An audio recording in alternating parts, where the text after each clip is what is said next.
जय हिंद साथियों, अब बैंक आपका जिस भी बैंक में खाता खुला हुआ है आपको बहुत अधिक ब्याज देने वाला है।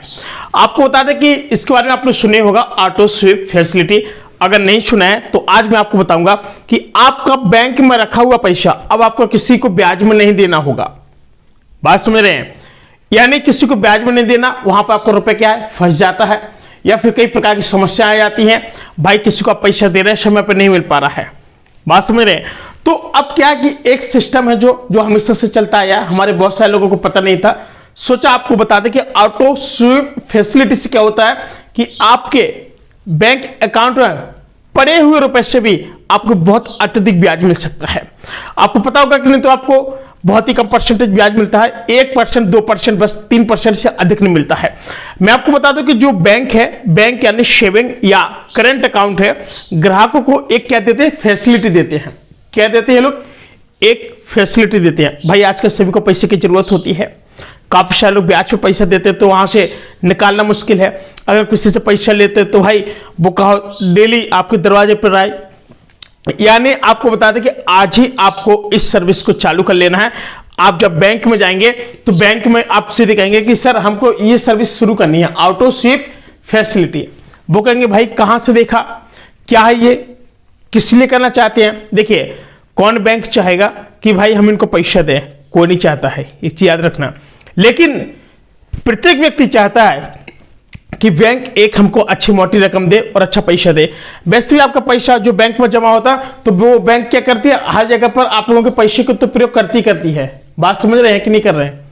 बात समझ रहे हैं? हर जगह, चाहे आपका LIC हो, चाहे कोई आपका बीमा हो, चाहे कुछ भी चीज हो, हर जगह पर जो पैसा आपका पड़ा हुआ है वो बैंक यूज करती है।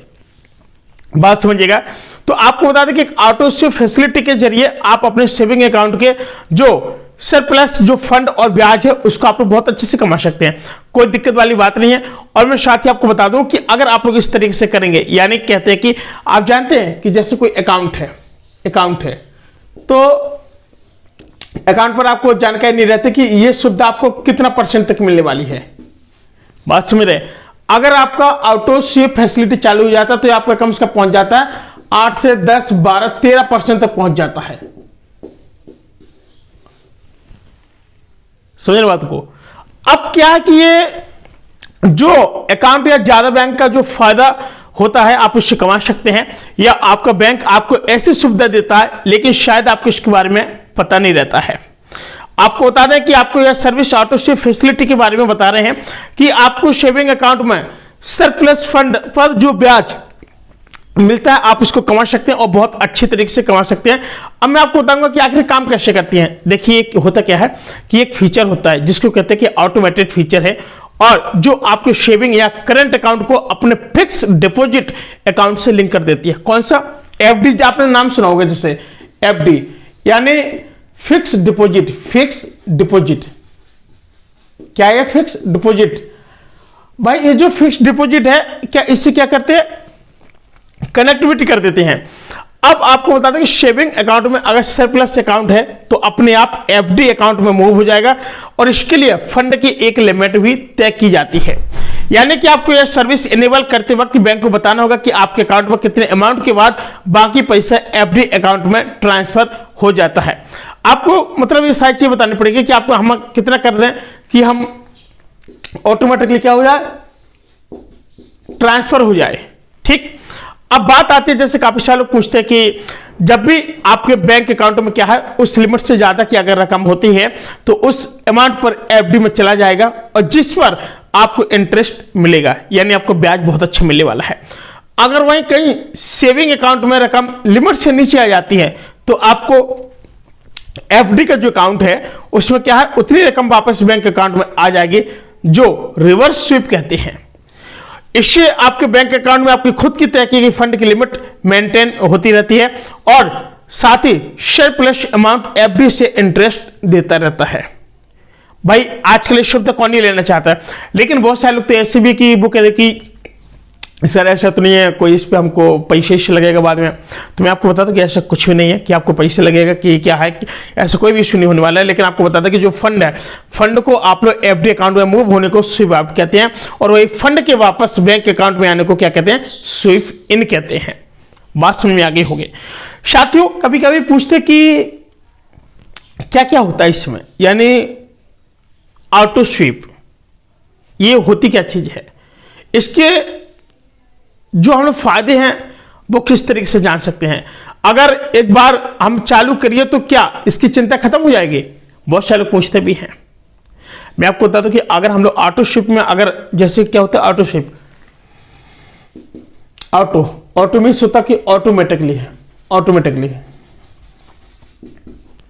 यानी कह सकते हैं कि अगर ऑटो शिप में आपको एक फायदा यह होता कि आपकी सर्विस एक बार अगर ऑटो शिप एफडी में चली गई यानी परमिशन देती है तो आपका बैंक अकाउंट अपने आप पूरे प्रोग्रेस को मेंटेन करता है। साथ ही जो समान एफडी होती है, जैसे आपको सरप्लस अमाउंट जमा करना है और आपको क्या है हर बार रिक्वेस्ट रेंज करनी है, और कई वजह से ऐसी जरूरत नहीं है कि आप हर बार फंड जमा कर लें, इसलिए यह फैसिलिटी ऑप्ट करके आप अपने फायदे में रहते हैं, यानी आपको अत्यधिक फायदा मिलने वाला है।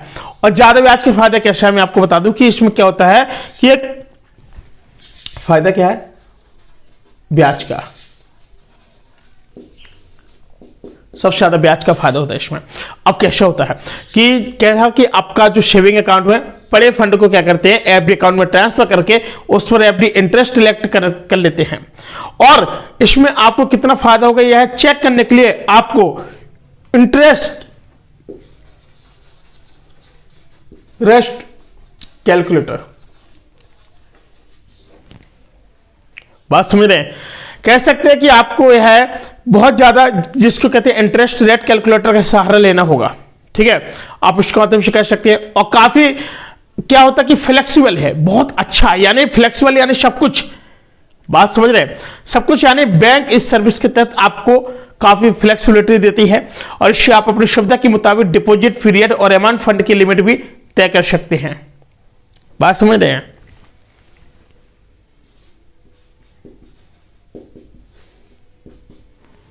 और साथ ही इतने नहीं, कहते हैं कि लिक्विडिटी बनी रहेगी कि नहीं बनी रहेगी, यानी शिप आउट और शिप इन फैसिलिटी के चलते आपको फंड की कमी नहीं होती है। मान लीजिए कि आपको इमरजेंसी में कोई जरूरत या फिर किसी ईएमआई भरने के लिए आपके पास पर्याप्त फंड नहीं है तो शिप इन इनेबल होने के चलते आपके एफडी अकाउंट से पैसे बैंक अकाउंट में आ सकते हैं, इससे आप अपनी जरूरतें भी पूरे कर सकते हैं। साथ में आपको बता दूं कि अगर आप लोग कैसे इसकी सर्विस कैसे चालू होगी, ये भी तो बहुत लोगों का क्वेश्चन होता है। आपको जाना है बैंक वाले के पास, आप उनसे कहेंगे भाई साहब हमको क्या कराना है, ऑटो शिप में अपने खाते को कराना है, ठीक है। नंबर एक बात, बैंक अपने कस्टमर को यह सर्विस प्रोवाइड कराने के लिए अलग अलग मीडियम देते हैं और हमें एसबीआई के जैसे ग्राहक के लिए फैसिलिटी चालू कराने के लिए मॉडल बता रहे हैं जो एसबीआई है और भी अदर बैंक है। और एसबीआई जैसे ग्राहक कई सारे ऐसे इंटरनेट बैंकिंग योनो ऐप के जरिए भी काफी सारी चालू कर लेते हैं। तो आप लोग को बता दें कि ऐसा एक जो चीज है वो आप लोगों को बैंक में जाकर ही बात करनी है, बैंक में जाए और वहां के मैनेजर और जो काफी सारे काउंटर पे बैठे रहते लोग हैं उन लोगों से भी आप लोग अगर बात करेंगे तो वो भी आपको बिल्कुल सही सलाह दे देंगे। साथ ही फिलहाल आज के लिए इतना ही, मिलते हैं कोई नए वीडियो में, तब तक के लिए नमस्कार।